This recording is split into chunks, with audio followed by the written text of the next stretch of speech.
You're listening to an Airwave Media Podcast.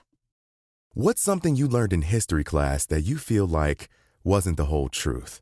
Better yet, what's something you didn't learn at all that was omitted completely? That's what I like to call redacted history. My name is Andre White, the host of the Redacted History Podcast, the place where history's forgotten events, heroes, and villains get their story told, one episode at a time. The Redacted History Podcast. Real history never dies. Stream the Redacted History Podcast on Apple Podcasts, Spotify, or wherever else you get your podcasts.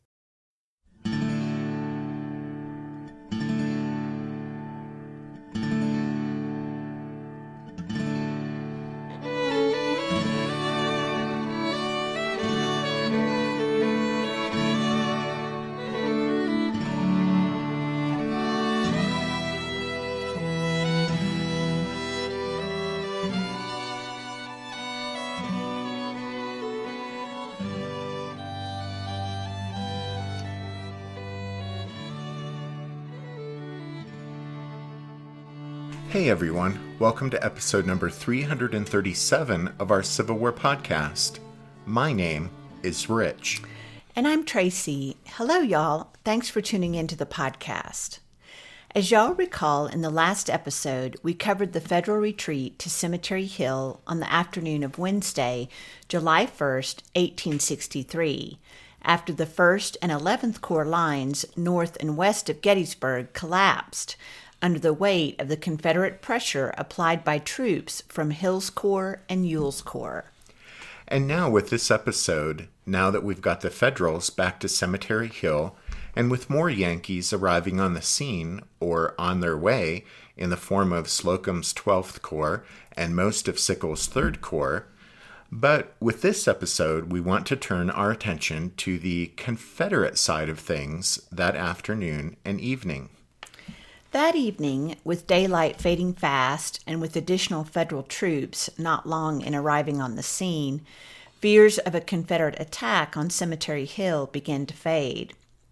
As things settled down, Winfield Scott Hancock sent a message off to Army Commander George Meade, informing him that the fighting at Gettysburg had ended and predicting that they would be able to hold on until night. Hancock reported, quote, "I think we can retire. If not, we can fight here, as the ground appears not unfavorable with good troops." End quote. Then, when Henry Slocum finally arrived at Cemetery Hill sometime around 7 p.m., Hancock turned over command to him and then made his way back to Army headquarters at Taneytown, where he reported directly to Meade.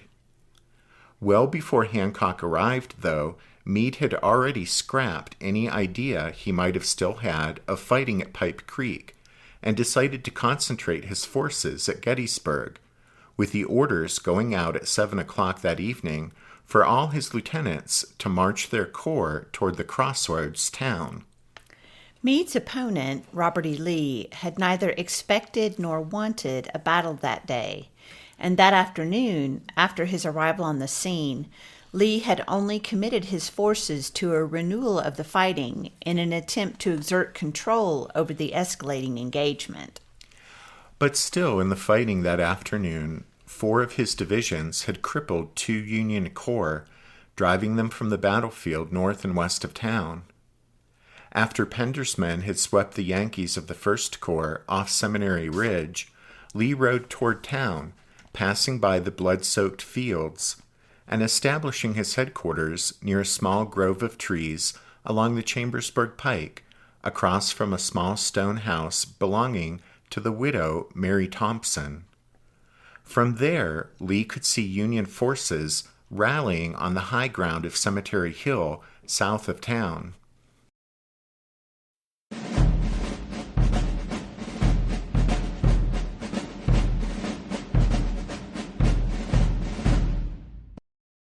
Today, if you visit Gettysburg, you can park your car, walk to the very crest of Cemetery Hill, and stand across Baltimore Street from the gatehouse.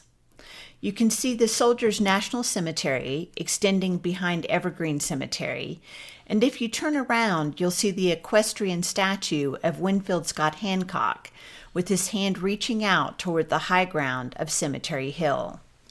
Since so many of the decisions made during the Battle of Gettysburg center on the possession or capture of, quote-unquote, the high ground, it's important for us to have an appreciation of this key piece of terrain of Cemetery Hill. And to stand there today, you can certainly see hints of the geographical elements that made this hill so important tactically to a professional soldier. But in 1863, the crest of Cemetery Hill had little tree cover, and so the trees you see today on the crest of the hill, unfortunately, now prevent a full appreciation of the view available to federal commanders. And commercial expansion now blocks the view to the north towards town. That means we simply can't enjoy the same clear view that so impressed many of the soldiers who stood on this hill over the first 3 days of July 1863. But nevertheless, it's important for us to understand that Cemetery Hill loomed large in the decision-making processes of the senior commanders of both sides. When the division of Adolf von Steinwehr of the 11th Corps arrived at Gettysburg, he received orders from Otis Howard to occupy the hill. As von Steinwehr reported after the battle, quote, "Cemetery Hill is the commanding point of the whole position, and its occupation by our troops had a decisive influence upon the further progress and final result of the battle." And late on the afternoon of July 1st, Robert E. Lee obviously appreciated the significance of Cemetery Hill when he saw federal forces rallying there south of town. Hoping to drive the Federals off the hilltop and gain this key piece of high ground, Lee sent his chief of staff, Major Walter Taylor, galloping off with a message to Dick Ewell, telling his Second Corps commander that it was, quote, "only necessary to press those people in order to secure possession of Heights," end quote, and instructing Ewell to seize Cemetery Hill, but only if it was, quote-unquote, practicable. Taylor found Ewell in town and discovered that he had already been contemplating an attack on Cemetery Hill. Ewell told Taylor that his men would attack, but only if they were supported on their right, that is, supported by troops of A.P. Hill's corps. Taylor immediately reported this back to Lee. Lee did have some fresh troops available in the form of Richard Anderson's division of Hill's Corps, which at some 7,000 strong was by itself equal to the federal force then on Cemetery Hill. But Lee, of course, had no way of knowing this, and with the head of Longstreet's corps still 6 miles away, Lee decided to hold Anderson's men back as a general reserve. Of Hill's other troops, Heath's division and 2 of Pender's brigades had been badly mauled and were in no condition to continue the attack. Lee sent word of this back to Ewell, telling him that if Cemetery Hill was to be carried, it would be entirely up to him and his men. The willingness Ewell had initially professed in attacking Cemetery Hill quickly faded once he rode south along Baltimore Street and got a better look at the enemy defenses on the hilltop. Ewell decided it was too heavily defended, and besides, if he was to launch an attack, it would have to be made through the town with little, if any, artillery support, since there were no good positions to place his cannons. In addition, Ewell was aware that Rhodes' division had sustained heavy losses in its attacks against the north end of the 1st Corps line that afternoon, and like much of Hill's corps, they were not in any kind of condition to attack again. And while Early's division had suffered far fewer losses in its attack against the 11th Corps, its brigades were now widely scattered in the streets of the town. What was more, after Jubal Early rode into Gettysburg, he received an alarming report from Extra Billy Smith, whose brigade had advanced east of town on the far left of the Confederate line. Extra Billy reported sighting what seemed to be a large federal force advancing from the east along the York Pike. This report would later prove to be incorrect, but in the absence of any rebel cavalry to determine its accuracy, it caused Early, with Ewell's approval, to send John Gordon's brigade out to support Extra Billy. And so, with two of his brigades out in the countryside east of town, guarding the York Pike against this phantom menace, Early was left with only his two remaining brigades, under Hayes and Avery, who formed up on the eastern outskirts of Gettysburg, along Weinbrenner's Run and near the Henry Culp farmhouse, where they came under fire from Union artillery on McKnight's Knoll between Cemetery Hill and Culp's Hill, and from other federal guns on Cemetery Hill itself.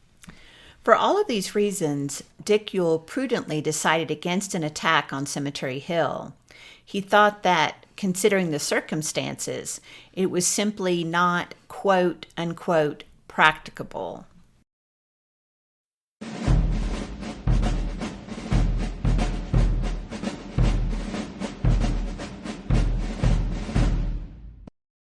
But Dick Ewell hadn't entirely given up. Having decided against attacking Cemetery Hill, his focus turned to Culp's Hill, believing that if his men could secure that piece of high ground, they would be in a position to threaten both the Federal right flank and rear, and thus render the Yankees' position on Cemetery Hill untenable. And here we'll once again put in a plug for having a map handy, so that you can see where all of these landmarks are located on the battlefield. A good overall Civil War atlas is our old standby, Echoes of Glory by Time Life, while our go-to Gettysburg-specific map book is Phil Lano's excellent Gettysburg Campaign Atlas. Yep, either one of those will get you through our Gettysburg story arc in good shape.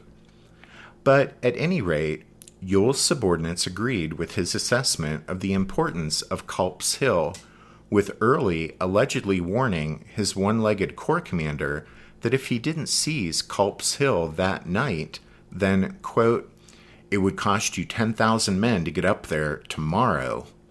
To seize Culp's Hill, Ewell called upon his 3rd Division, commanded by Allegheny Johnson, which was just then approaching Gettysburg from the west, having begun the day, unlike Rhodes' and Early's divisions, on the other side of South Mountain, and by Wednesday afternoon having already marched 25 miles along the Chambersburg Pike in a vast procession of Confederate infantry and wagons. Johnson had ridden into Gettysburg ahead of his men and reported to Ewell. After a brief meeting, Ewell sent Johnson off with orders to bring up his division, march it around to the east side of town, and then seize Culp's Hill if he found it unoccupied. By this time, Robert E. Lee, like George Meade, had already decided that he would commit to a battle at Gettysburg, regardless of whether Ewell was successful that night in securing the high ground south of town. Lee's decision to fight at Gettysburg drew an immediate objection from his longest-serving and most trusted senior subordinate, James Longstreet. Shortly after 5 p.m., Lee's old war horse arrived at Army headquarters, having ridden well ahead of the troops of his 1st Corps as they continued to snake their way over South Mountain. As Lee and Longstreet rode south along Seminary Ridge, their eyes turned eastward toward the Union positions on the high ground on the other side of town. Longstreet didn't like what he saw. Throughout the campaign, up until this point, James Longstreet was under the impression that Lee had undertaken the drive north with the intention of luring the Army of the Potomac after them and then taking up a favorable defensive position, thus forcing the Federals to attack and not the other way around. In other words, James Longstreet understood it was Lee's intention to conduct an offensive campaign while seeking a defensive battle. Longstreet even later alleged that Lee had promised him as much, a claim that Lee would deny, and in fact, That evening on Seminary Ridge, the Confederate Army commander would very quickly set Longstreet straight about his intentions.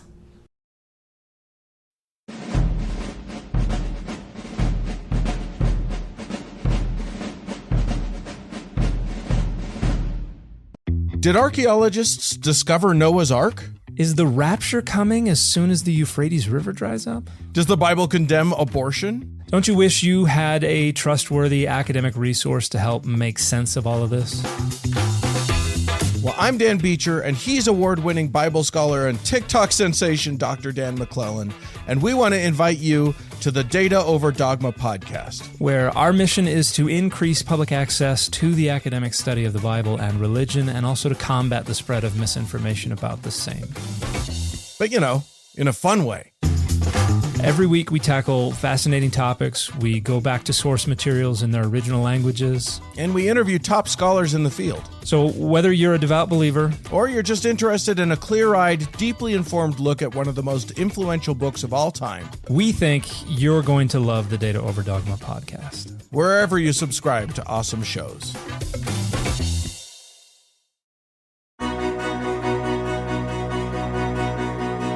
History never says goodbye.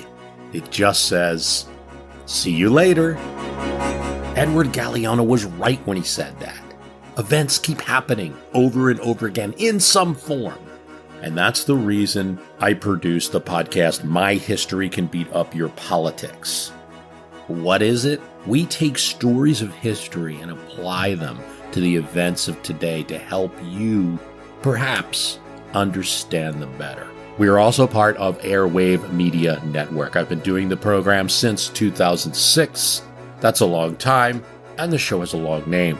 My History Can Beat Up Your Politics. Find me wherever you get podcasts.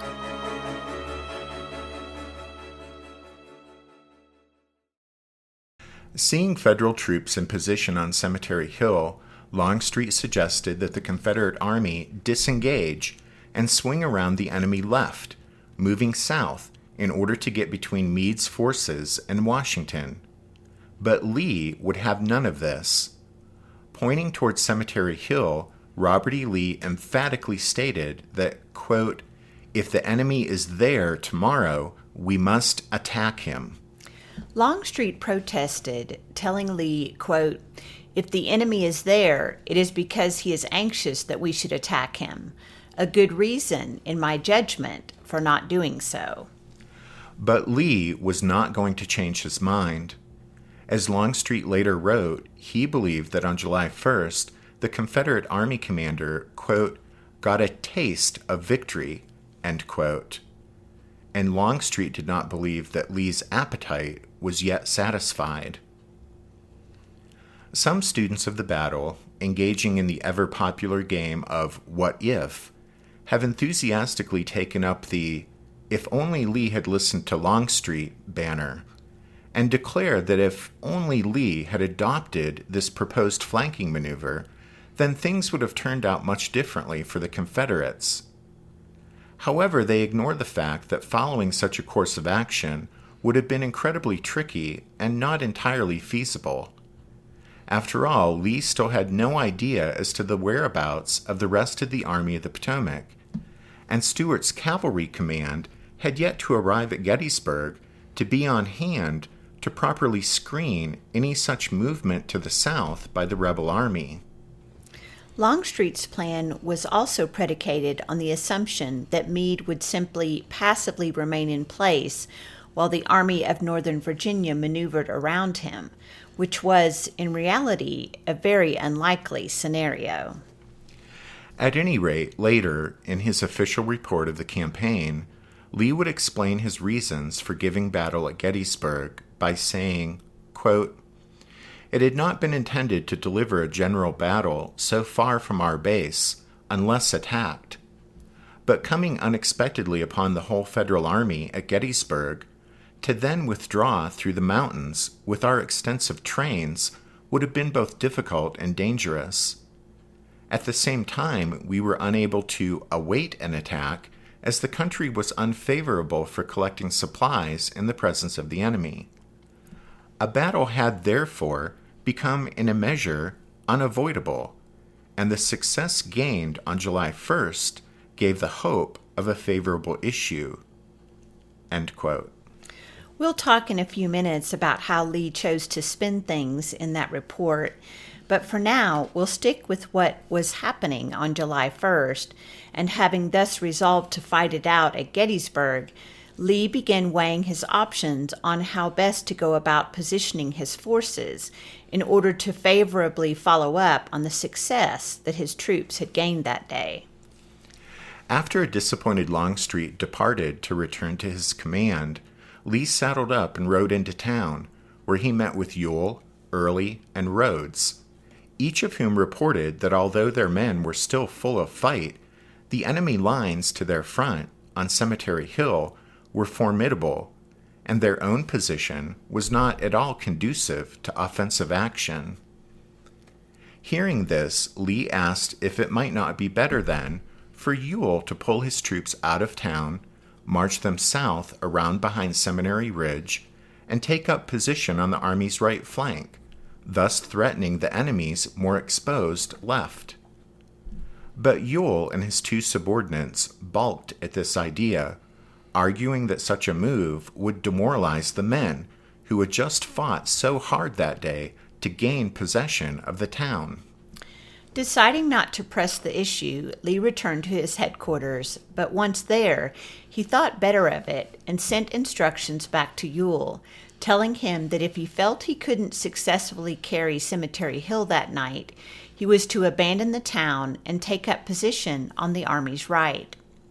This prompted Ewell to ride to Army headquarters and again voice his objections to such a movement, this time informing Lee of his new plan to occupy Culp's Hill with Allegheny Johnson's division and thus outflank the Federals on Cemetery Hill. After listening to Ewell, Lee again relented and did not press the issue of moving the Second Corps. And so Dick Ewell returned to his headquarters, again issuing orders for Johnson to occupy Culp's Hill if he had not already done so. But the response he got was not at all what Ewell had wanted or had hoped to hear, because Allegheny Johnson told him that Culp's Hill was already occupied by the enemy.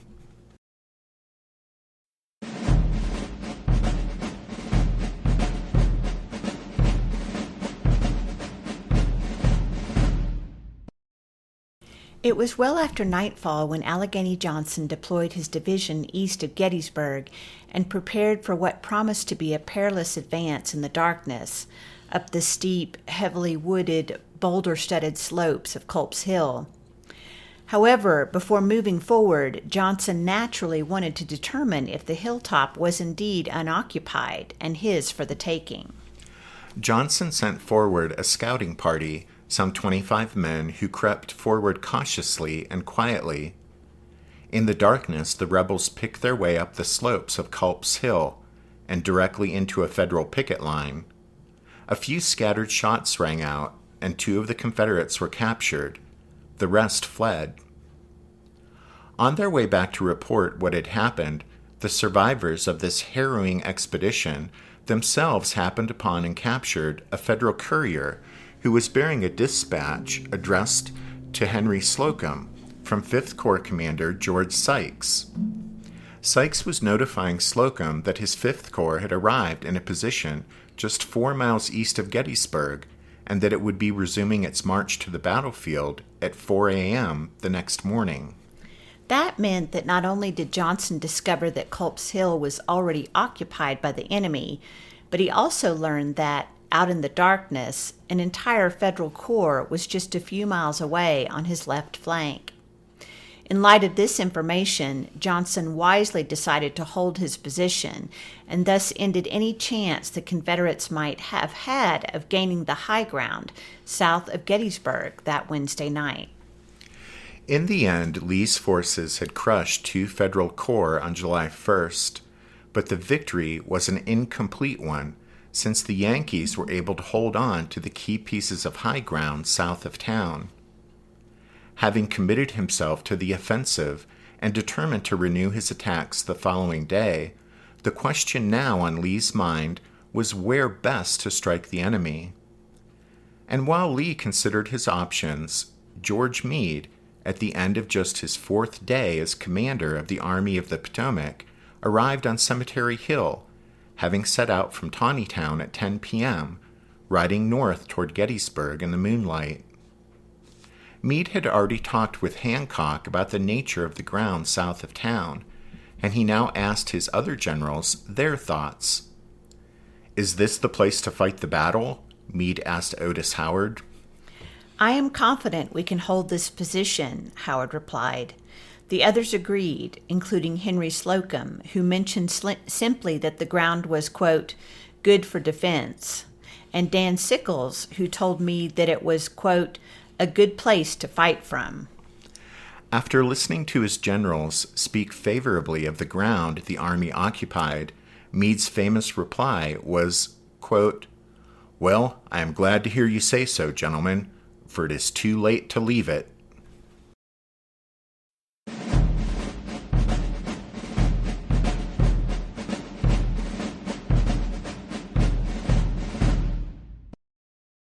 As has already been mentioned in his initial report with regard to the Gettysburg campaign, dated July 31st, 1863, Robert E. Lee stated that, quote, it had not been intended to fight a general battle at such a distance from our base unless attacked by the enemy, end quote. That Lee wasn't being entirely truthful in making such a statement is obvious. His northernmost base in Virginia was Winchester, after it was taken by Dick Ewell. Winchester itself was some 90 miles from Stanton, the nearest railhead. Simply because of the distances involved, and considering his extended and tenuous lines of communication and supply, Lee was surely aware when he entered Pennsylvania that any battle would be fought a long way from, quote-unquote, our base. And then the, quote, unless attacked by the enemy portion of his statement can also be dismissed as little more than nonsense. We say that because when he crossed the Potomac and then entered Pennsylvania, Lee certainly couldn't have been under any illusion that the federal reaction to his movement would be anything other than offensive in nature. That's because once Lee was on northern soil, it would have been imperative, both strategically and politically, for the Army of the Potomac to confront him.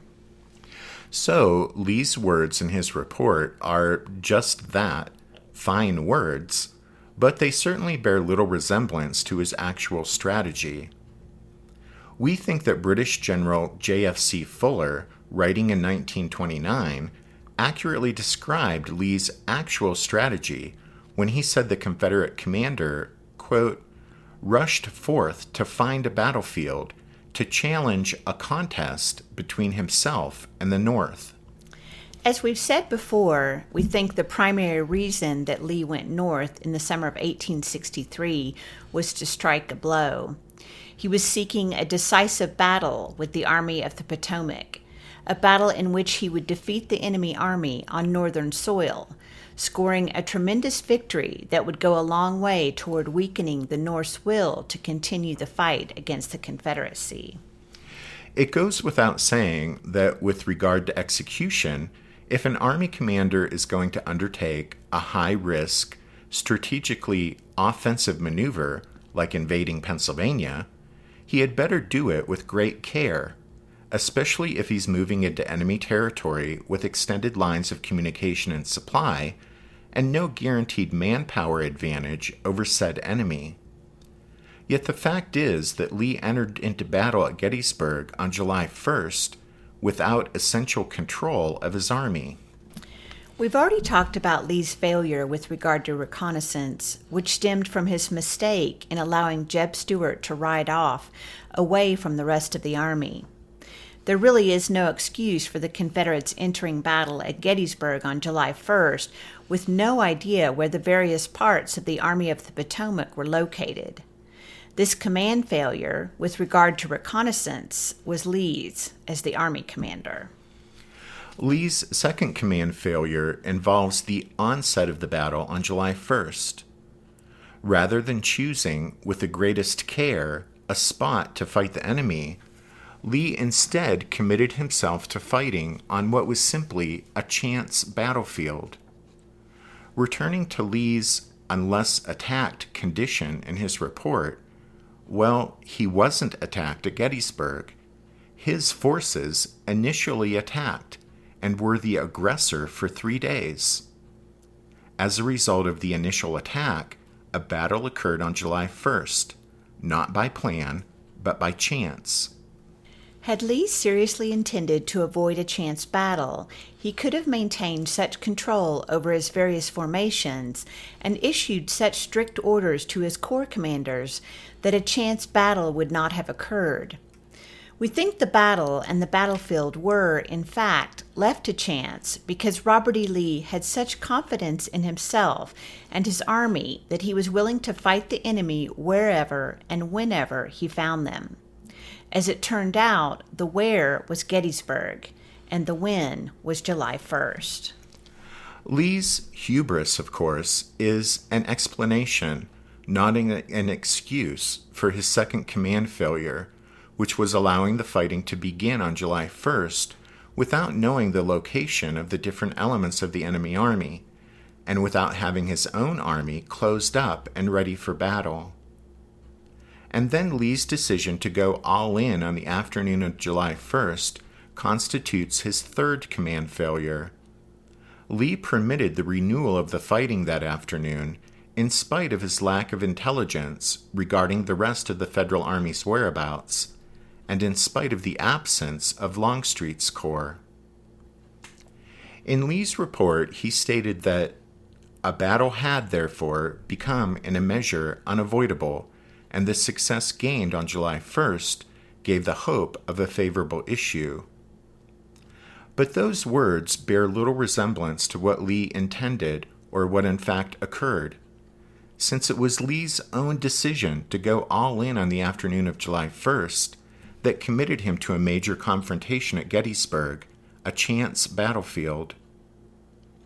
And as for the hope of a favorable issue, well, at the close of the day on July 1st, in reality, the net effect of Lee's command failures was that he was significantly disadvantaged, confronting an enemy that occupied what Porter Alexander called a, quote, really wonderful position, end quote.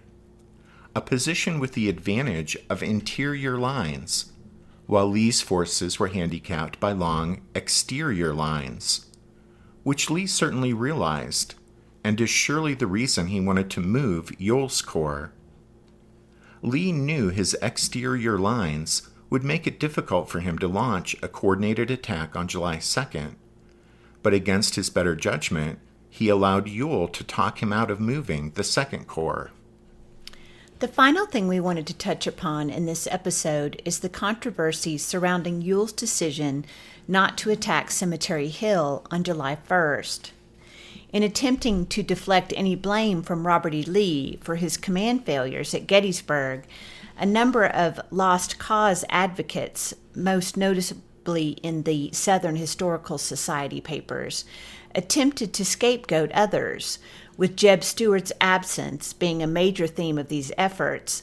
But in defending Lee, they also vigorously criticized Dick Ewell for not taking Cemetery Hill on July 1st.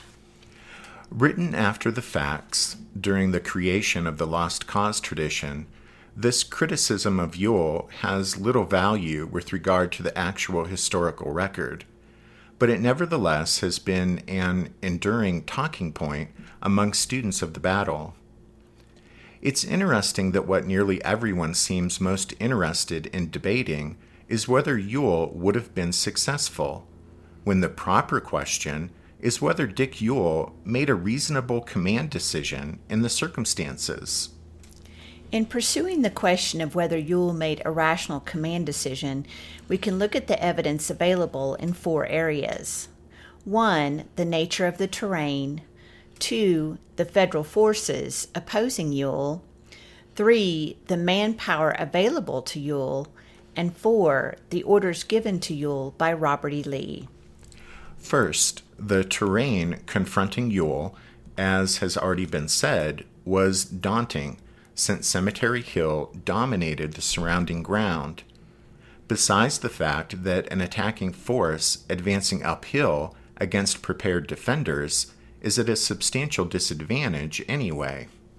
Second, in considering the federal forces defending Cemetery Hill, as has also already been said, there were significant numbers of infantry, probably close to 7,000 men, as well as over 40 pieces of artillery, which covered the ground the Confederates would have to cross during any attack on the heights.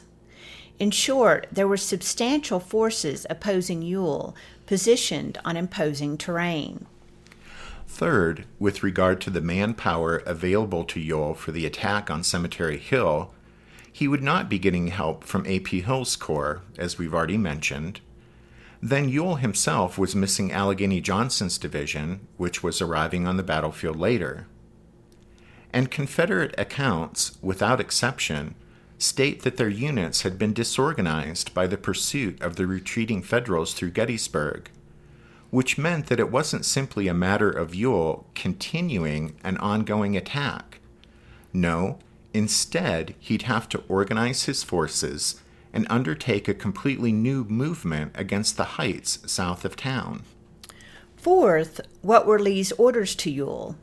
Well, Lee's second, more detailed Gettysburg report says, quote, General Ewell was instructed to carry the hill occupied by the enemy if he found it practicable, but to avoid a general engagement until the arrival of the other divisions of the army, end quote.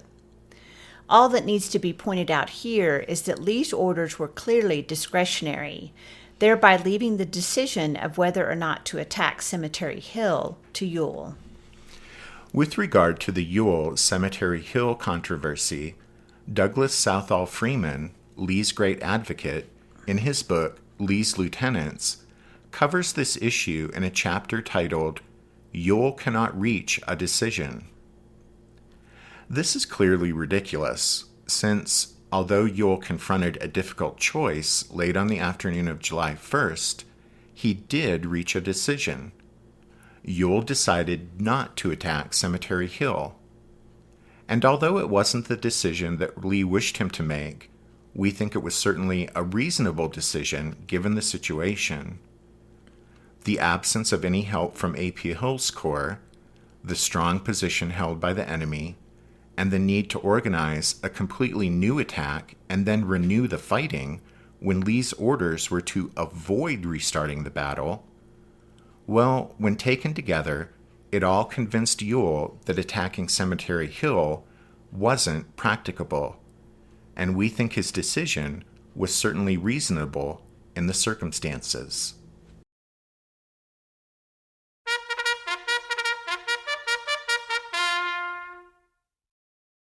That means it's time to start to wrap up this episode.